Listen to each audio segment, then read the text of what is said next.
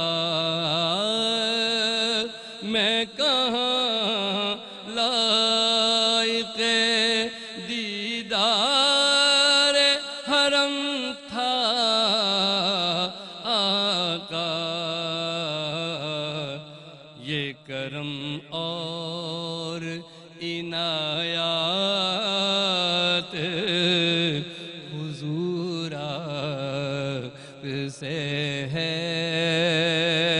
اور بہت خوبصورت مقطع اس نعت کا کہ مر کے پہنچا ہے تجمل بھی یہی آس لیے مر کے پہنچا ہے تجمل بھی یہی آس لیے کہ قبر میں شریف ملاقات حضور آپ سے ہے قبر میں شریف ملاقات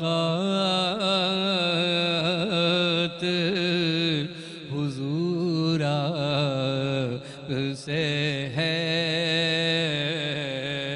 ہر طرف نور کی برسات حضور آپ سے ہے میں بہت مشکور ہوں آپ کی عمران علی نقشبندی صاحب. ناظرین آپ نے سنا ہر طرف نور کی برسات آپ سے ہے اور آج کی رات پہلی رات رمضان کی ہر طرف نور ہے ہر طرف خوشیاں ہیں ہر طرف دعائیں ہیں. ہم اس وقت جا رہے ہیں بریک پہ. ہمیں امید ہے کہ آپ ہمارے ساتھ رہیں گے.